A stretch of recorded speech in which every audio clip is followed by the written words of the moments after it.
Well, joining us now to further discuss the implications of PDP's decision to leave the presidential ticket open is a one-time deputy national chairman south of the party and a former chairman of Nigerian Port Authority, Chief Olabode George. Great to have you, sir. Thank you for joining us on Newsday. It's always my pleasure. Thank you very much. I'd like to start by asking you the implications of this move by the PDP. Of course, the party has been divided for weeks in terms of those who supported the zoning and those who didn't. Those who supported it said it was time for it to be zoned to the south, seeing that President Buhari has ruled for 2 terms. And those in the north were making reference to other administrations that were, basically zoned to the south. I'd like to know your stance and the implications of this gesture by the PDP. Let me thank you for having me on your program.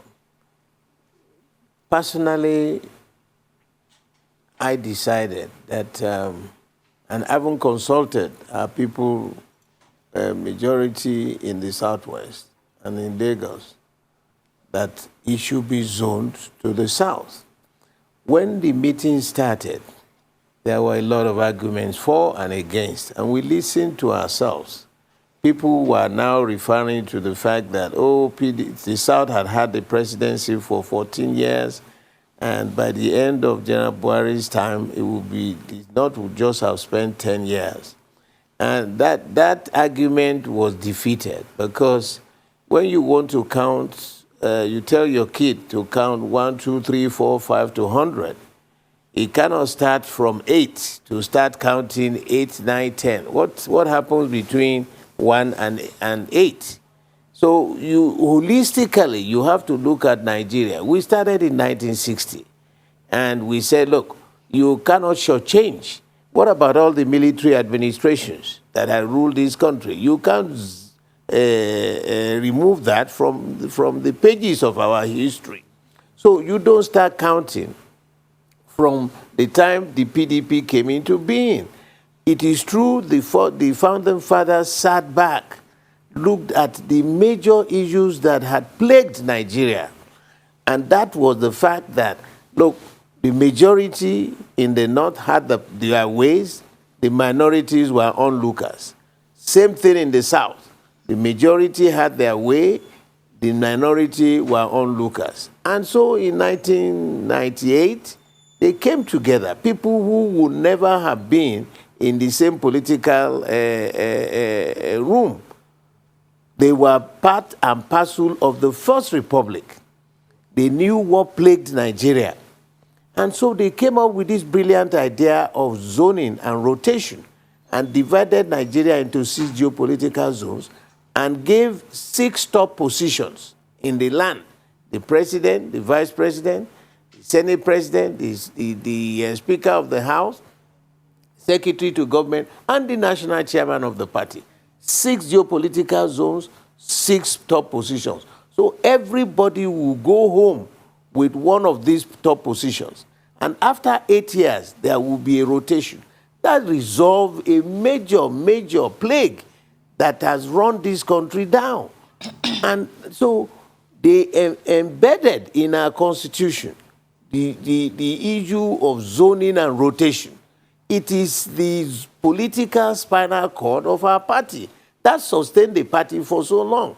So when we started the calculations, it is true that in 1998, the elders at that time, the founding fathers, did not envisage that there would be a time that another political party could produce the president. So when some of our friends said, no, that was APC, this is PDP. We asked, is General Buhari from Anambra or is from Agege in Lagos? He's a Hausa Fulani man. So why are you discounting that part of it? We have to add it there. And that time, all that, I'm talking about 1960, all political parties were completely tribally based.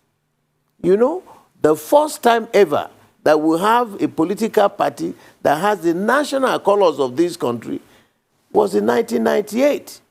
So we ran it, they encouraged us, we managed in that sense, and there was stability on tribal and whatever. If you remember, the APC, when they started, said they don't believe in zoning. But today, it is the major call on the APC itself. So when it came to us, we said, no, you can't say we have now aged past the issue of zoning and rotation. And so the argument went forward as a family meeting. We re-emphasized that the issue of zoning and rotation remains sacrosanct in our party constitution and should not be wished away. That was established. The other point which some people brought up was the fact that this could have been done 6 months before the issuance of the sale of forms, and that people have spent a lot of money, they've been spending a lot of their time, they've been galvanizing people, going campaigning and all that. So on that basis, as a family, otherwise the whole thing would have erupted, and the only party that has the full colors of this country, that has practiced it, that has lived it, would have cracked open. And we would have divided the nation into the north and south. So reasoning from that basis, we said, because of the time frame, because of let's calm all the nerves, and allow people for now. And that the issue of zoning and rotation must remain the political spinal cord of our party. That has been established. But because of the exigencies of time and the argument about people who have spent a lot of money galvanizing, running around, campaigning, we said, okay, why not? On this particular time, we recommended to NEC, because the final decision will still come at NEC, that, okay, you can now allow all the people from the various zones to come into play. The problem is not yet over, because some people said, look, why don't you look at it? How do I go home and tell my people that the president now is from the deep north, and you want to convince our people that the next president would also come from the north? Now we are also meaning, it means we are going back to that crisis that plagued Nigeria, that sent us into the civil war, the issue of majority having their way, minority being onlookers. We've got to be very careful about this. But now, we're at least the eggheads, all those people who congregated at that committee, we were eminent people, committed Nigerians, very loyal people to the party. We looked at it and came to a midpoint where we said, okay, let's make a recommendation to NEC. Because of this exigency of time, and because of the amount of money and the energy that has been expended on campaigning and preparing and all that, let's leave it that way. That we believe will save the party. And when the NEC takes it, people will now further debate it, they'll discuss it, and in the final analysis, we must reach a conclusion. But the most interesting part of it is that zoning and rotation will remain evergreen in our constitution, which is our grown norm. And we looked at it, I mean, in a family meeting, you can't have it all, you know? So we hope that when NEC considers it, we will look at the implication of what will happen on the field. It is the most dangerous thing to pitch one zone against the other. In other words, the northern zone against the southern zone. I pray for this country, and I wish our nation well. That was the thinking. At that meeting, there were a lot of hues and cry, fireworks, and people in the final analysis in the interest of one nation. That, look, let us accept it, but put it down as a recommendation that zoning and rotation will remain evergreen in the memories of our party. And we wound up, and at least for now, we are past the first hurdle. The second hurdle will be to present our report to the National Executive Committee of the party, which is the next in rank to the National Convention. And we need a lot of persuasion. We need a lot of convincing, not grandstanding, not talking down. I have seen so many things rolling on the YouTube, talking about population, the size of the North and the South. I want to plead with our people. I served in the military, where your next comrade could have come from God knows where, but he is your comrade. That sense of belonging, that sense of commitment, without cheating, without overdriving, without telling people that at this country you have the population, you can decide. Such statements, this is not the time to start, because it will rake up a lot of anger from across the country. The same thing from the South, So let us do it the way it should be done.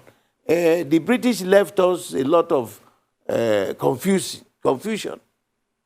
But we, with the modern education, with the level in which we are, we must be able to face our problems, resolve our problems, and move this country forward. Thank you. Well, you've spoken at great length over the zoning issue, but I would just like to ask you about the security issue in Nigeria. Recently, the PDP brought out a strongly worded statement condemning insecurity and saying that human life is near worthless under this present administration. Can you tell Nigerians what we can expect under the PDP, considering the fact that insecurity was also high under the Jonathan administration? In fact, it was the desperation that pushed people to vote for the APC. So why should we now look to the PDP for salvation, so to speak? Briefly, please. Now, I thank the Almighty God that one is still alive today. The responsibility, the major responsibility of any government is to protect lives and property of the people. If you cannot guarantee that, then you have no business being in government. Now, the situation is drowning this ship of state. We are sinking so fast. It bleeds my mind. When the Boko Haram issue started, some advised that, look, it's not the time to release the military against this insurgency. That it's not a regular war. It's like a guerrilla war. In a guerrilla warfare, you don't know, you don't have a defined enemy.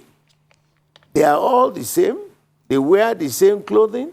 They speak the same language. They have the same culture. In the daytime, they mingle around the people. Well, if you have the military there, you must probably have come from some other part of the country. You don't speak their language. You don't know what they are thinking. The issue of local police cannot be more urgent than now. Policing is local. Policing is community-based. For God's sake, we cannot continue to just be sending our army to start fighting against our people. Raise the local people. Raise the local policemen. We need them yesterday, not even today. That is my suggestion. And if we come back to government, that will be the major thing we have to solve. When you start bringing the military into this kind of thing, we are looking for more serious, because in the military, you are trained not to massage ego. If you know that that is your enemy, you get him and you get him shot, or you will be shot. So, no qualms. But these are the same people that are ours. local police is more urgent now than any time in our history. Please, if they don't do it before they leave, I am telling you, it will be a major issue that we will create. Look at the Amotekun issue now in the south. It is working. It is working. And I spoke to one of our governors from the north yesterday who told me that, look, if we have started the local police, in my state today, I will be fully in charge. I will be able to control and contain this anomaly. It is urgent. It is necessary. We copy the American system. The Americans have county police, which is like a local government police. They have state police, but then they still have the Federal Bureau of Investigation, like the National Police. We're not saying scrap the National Police, but please, please, it is urgent. You are not playing games now. For the sake of time, sir, the nation is in... I have to butt in and interrupt you. Very well said. You have said some very great things on the show this afternoon. Thank you so much for joining us and speaking with us this afternoon, Chief Olabode George.